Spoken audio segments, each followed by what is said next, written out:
formula of Coulombs Law, which states that electrical force is equal to a constant times the charge, and we're going to use Q to denote the charge because charge is measured in coulombs. But usually there's two objects that have charges. So we're going to have a first charge and a second charge, all divided by the distance between them. Now you might remember that this is very, very similar to another formula we used called the universal gravitation formula that said that big G was M1 times M2. Remember, you had maybe the mass of the sun and the mass of the earth, or your mass and the mass of the earth. And that big G was a constant like 6.67 times 10 to the 23rd, no, 6 times 10 to the negative 11, that's what it was. And this was the distance between the planets. So all these forces tend to have the same type of formula. We're just going to use different constants and different things that are doing the attracting. So with electricity, the K is going to equal 9 times 10 to the 9th, a very, very large constant. Once again, the Q is measured in coulombs, but if you notice in the formula or in the question here, they give you microcoulombs. So we got to go back to the very beginning of the school year and remember that micro meant times 10 to the negative 6. We're going to multiply that again by negative 8 microcoulombs, so it's negative 8 times 10 to the negative 6 coulombs. And then you divide all that by the distance squared between them, so it's 0.0015 meters. I'm going to square that number, and that ends up giving you an answer for the force of the electrical force between these two objects of 160,000. And don't forget that force is always measured in newtons. So that's a lot of force between those two things that's coming out there. On the next one, part 1b, it says, what is the strength of the electrical field from particle in 1a? It should say particle A. So let's talk about that first particle there. Well, the formula for electrical field is we're going to use a great big E, and we're going to say that E equals the force divided by the charge. Well, if you look at the force on it, it was 160,000 newtons. We got that from part A. Let's divide that by the charge. Well, the charge was 5 times 10 to the negative 6. Remember, 5 microcoulombs. And so you end up getting an answer here of 3.2 times 10 to the 10th newtons per coulomb. So electric field is just like a gravitational field. It's like, how much force is on every kilogram of weight you have. In this case, it's how much force is on every charge that you have. On part 2, it says to draw the electric field. Well, we're going to do a little demonstration in lab. I'm going to have you get around what we call a Van de Graaff generator. It's this great big metal ball that is on a little post here. And there's a belt inside the ball that sort of spins around. And the belt goes up here and it grabs all the electrons off. So this ball becomes very, very, very, very positively charged on top. Well, your negative electrons and the hairs on your arms or whatever are going to be attracted to those positive charges. And as you walk by it, you'll feel your hair stand up. And sometimes you'll even get shocked. But this is called a Van de Graaff generator. Let's say I want to know how the electric field lines are going between those two things. I wrote these things too small here, this negative and this positive, so I'm going to redraw them down here. It's a negative and a positive. And the way electrical field lines are drawn, they're drawn as arrows, or what we call point charges. Point charges are always positive. This thing begins with P, and so does positive. And they're also very, very, very, very small. So therefore, they tend to go off really quickly here. And so if I was going to draw it, I'm going to draw an arrow, which is positive.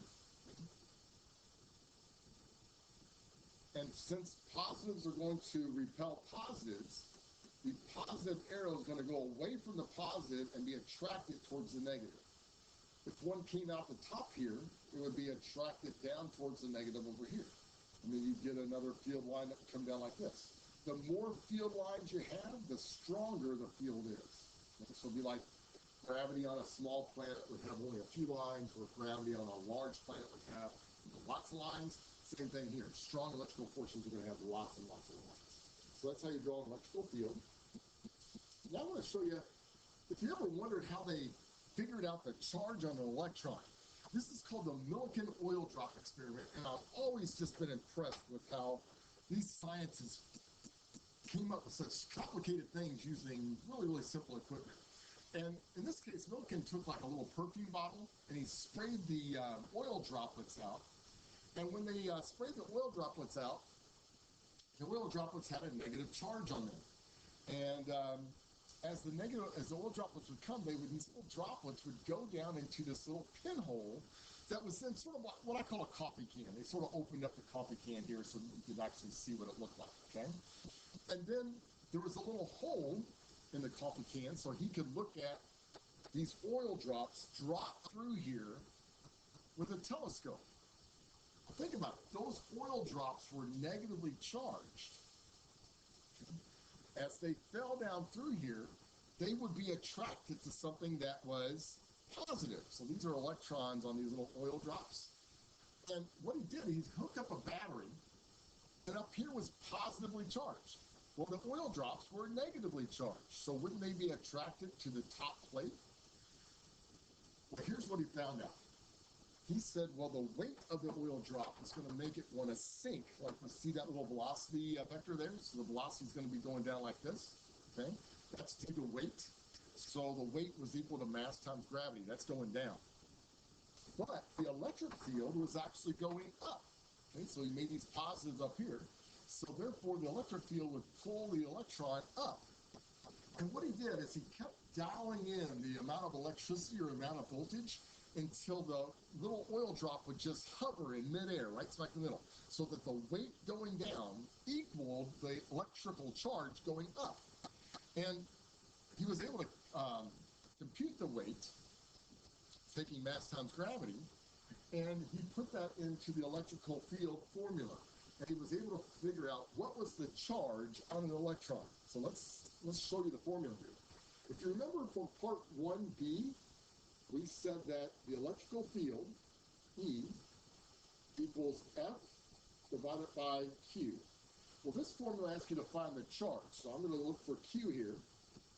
Q then equals F divided by E. So let's plug in what we know. We know that the force on the little oil particle has to equal the weight because the weight's going down. And for it to hover, that means the electrical force must be going up with the same amount as the weight. So what I'm going to do, instead of putting F there, I'm going to put an mg because the force has to equal the weight. And then on the bottom, I'm going to put an E. That stands for the electrical field. Well, now let's put in all the different things we know here. We know the mass is 2.93 times 10 to the negative 15 kilograms. I'm going to multiply that by 9.8, because that's my gravity. And then I'm going to put in my electrical field, which was 5.92 times 10 to the 4th newtons per coulomb. And the answer that he got ended up being 4.8 times 10 to the negative 19th coulombs.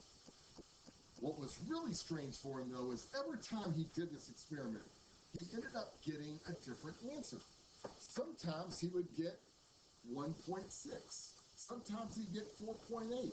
Sometimes he'd get 3.2. And then he'd come back again and get 4.8 again, and then 1.6, and then 3.2. If you notice, all of these answers, though, are multiples of 1.6. And so he found out that the charge on an electron is 1.6 times 10 to the negative 19 coulombs. And so with a simple coffee can, a perfume diffuser, and a battery, he was able to figure out the charge of an electron. I thought that was always cool that Millikan was able to do that. Now the next one, number 4 down here, we're going to use a little bit later on when we get into electromagnetism, and especially making electric motors.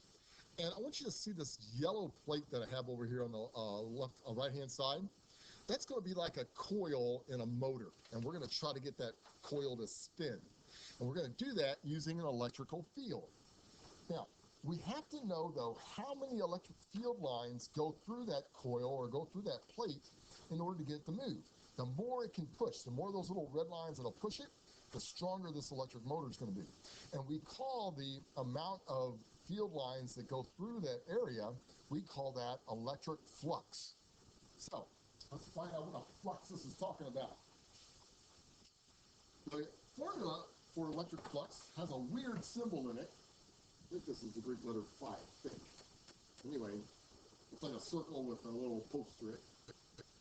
And we're going to have the electric field times the area times the cosine of the angle that they go through. Now this gets a little tricky on the cosine here. So I'm going to go ahead and put in my electric field, which is the newtons per coulomb, 5.92 times 10 to the 4 newtons per coulomb. I'm going to put in my area of 0.01 square meters. Now I'm going to put in the cosine of the angle. Now, be careful here because you would think that that's going through at a 90-degree angle because red arrows make a 90-degree angles with the yellow surface. But we want the angle with the normal. Here's what I mean by that. The normal here comes out with the yellow surface. I'm going to draw this blue line. This would be your normal. Well, do you see how there is a 0-degree angle between these red lines here and the blue normal line? So I'm going to put in the cosine of 0 degrees, which is 1. So I would end up getting this answer of 592 newtons meters squared over coulomb. Now let's say instead of the yellow coil there, the yellow plate being straight up, let's say that the yellow plate was looking like this. The yellow plate was straight like this. I don't know if you can see that on the board or not. Now what ends up happening is the red lines go straight above it. They go straight above it, but none of the lines are being cut by that yellow coil. Well, if that's the case, you're not going to have any flux at all. Let's see how the formula changes. I'm going to put in the same number again of 5.92 times 10 to the 4th. I'm going to put in the 0.01, but in this case, the cosine of the angle is a 90-degree with the normal. Let me show you why.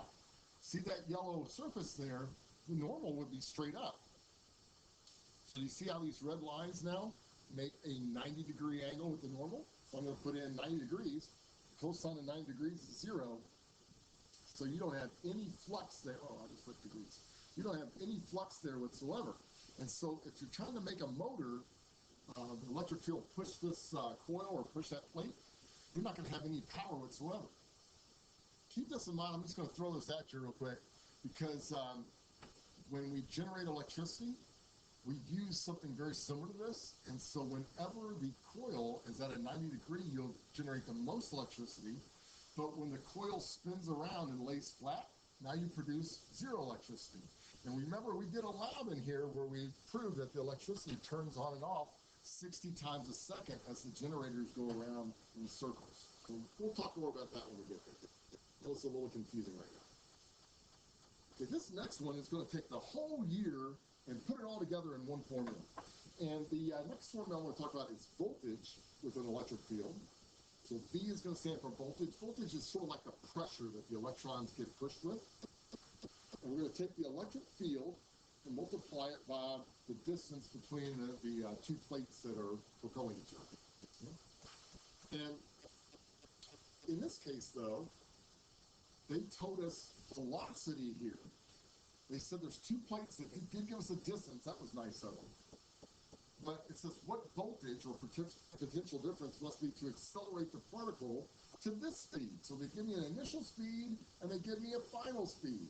Well, my gosh, they don't have anything that deals with speed in this formula. So whenever I don't know something, I got to keep substituting. Well, let's look up at number 1A again when we said that the formula for E was F over Q. So I'm going to substitute in for E here. I'm going to put in an F over Q. And then also bring over my D. Okay, so this thing is the same thing as F over Q. Well, heck, I don't know any force. That don't give me any force up there. But let's look back at the right before Christmas when we were learning about force times distance. We said that equaled work. So I could put a W over Q because force times distance is FV is the same thing as W. Oh, they didn't give me W in the equation. So we're going to keep going again. Well, I know that work also equals change in kinetic energy, right? So I could put a delta KE right here over Q. But they didn't give me any kinetic energy, so I got to substitute in again. You do know a formula that kinetic energy equals, and that's 0.5 m delta v squared, or mv squared. So you could have 0.5 mv squared final minus 0.5 mv squared initial, all over Q. Well, now what it wants us to do is it wants us to solve for what the voltage is going to be. Well, now I know everything, so let's put it all in here. Let's put a velocity V instead of a voltage V. So voltage V equals 0.5. Now, see that M there? That M must be the mass of the electron. If you look in the back of your book, it'll say that an electron has a real small mass of 9.11 times 10 to the negative 31st kilograms. Real small little guy. Now, guys, to keep me from having to do this formula twice up here, I'm going to factor out the 0.5s and the m's, and I'm just going to put in the v squared, vf squared minus vi squared. So vf squared is 3 times 10 to the 8th, and that has to be squared. The whole thing has to be squared. Minus the original velocity of 1 times 10 to the, is that 6th or 8th? I can't read it. Oh, that's horrible. 6th. And I'm going to square that. And that whole thing is now over the charge on the electron. And you remember the charge on the electron from the Millikan oil drop was negative 1.6 times 10 to the negative 19th coulombs. And when you do all this together, you end up getting this wonderful answer over here of 256,216 volts. So a huge amount of voltage there. That's why sometimes the back end of a TV set will make you very, very shocked at how much electricity is back there. Let's do the last ones here because it doesn't take much time. These are pretty easy problems. Let's do number 6 here. So what is the magnitude of the electrical field? So I'm looking for E. Between two charged plates in an electric field separated by 0.005 meters. So they give you the distance of 0.005 with a potential difference of 200 volts. So they give you the voltage there at 200. But you got to remember that V equals Ed, so you can make your little triangle here. So V equals Ed.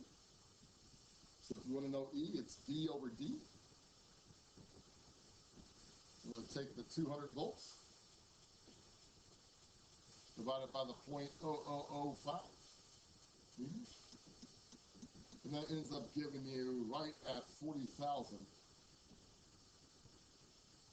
volts per, you could also say newtons per coulomb. Either one of those is fine. On the next one, part B, it says, what is the force on an electron in this field? Well, you got to remember, E equals F over Q. Q is your electron, so the force is going to be equal to E times Q. So I'm going to use the E that I got up there, 40,000 newtons per coulomb. And don't forget that an electron is 1.6 times 10 to the negative 19th coulombs. We got that from the Millikan oil drop. And when you put all that together now, you end up getting 6.4 times 10 to the negative 15th newtons. Real small force there. Number 7 says, determine the work or the energy that would be done with a 1 Coulomb charge in a wire with a potential difference of 100,000 volts. Well, in this case, the amount of work, voltage is the same thing as the amount of energy per Coulomb. Or you could also say that's the amount of work per Coulomb, right? So if I want to know the amount of work done, you simply make yourself a little triangle out of this, that W equals V times Q. And so that's what we're going to do right here. We're going to put in a voltage of 100,000. So W equals V times Q. We'll put in 100,000 volts, a lot of voltage there, on 1 electron, 1 Coulomb. So not 1 electron, but 1 Coulomb of charge, rather. So that gives you the amount of work that you're going to be able to do is 100,000. Don't forget that work and energy are the same thing, so we measure that in joules. Number 8, we're then going to get into the capacitance of the capacitor. And we're going to show you some capacitors in lab here. Basically, a capacitor is 2 plates. It has a positive plate here, you've got a negative plate over here, and then in the middle is some sort of insulator. And then you connect those plates together, and the electricity goes, insulator, Jeffrey, there we go. And so the electricity goes from one plate to another. That's called a capacitor. It's a lot like a battery. Well, the capacitor formula is pretty simple too. You're going to see C for capacitance is going to be equal to the weird little symbol called this little E thing here. Okay? Fancy little E. Now, the more area the capacitor has, the bigger this the bigger the blue plates are, the more electricity you're going to be able to get. And the smaller the distance, the more capacitance it's going to have. This little E, called the permittivity, I think it's free space or something like that. I'm going to give you this constant. You won't have to memorize it. I'm always going to give it to you. It's going to be 8.85 times 10 to the negative 12th. That's in air. And I'm always going to give you that little weird looking E thing. The area of the plate is 0.025. Again, the bigger that is, the more electricity you're going to be able to get. And that's why a lot of capacitors they look like little cylinders, because they wrap these plates in circles over and over and over again. I'll show you that in a demo. And then the distance between them is 0.00030 and a 2.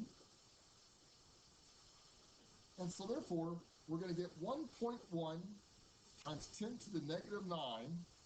And capacitance has a weird unit.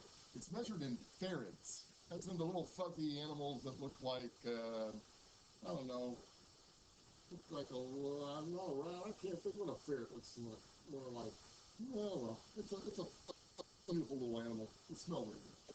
All right, number 6 down here. I don't know why I did number 6. I guess I don't know how to count. It says a 10 Coulomb of charge is placed with 110, that should say volts of electricity in a capacitor. What's the capacitance? Well, if you're like me and like the home shopping network, QVC, that's going to be our formula for this.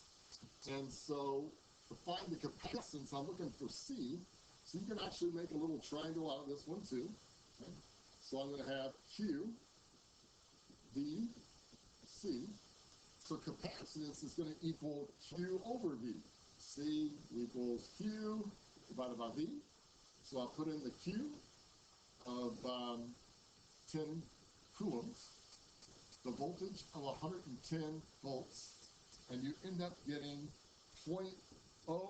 Now don't forget that capacitance is measured in farads, so most of the time we just put an F right there. Hope you enjoy the show. I know this is rather confusing, but when we do the demos in class, it'll make a lot more sense to you. Thanks. Talk to you later. Bye.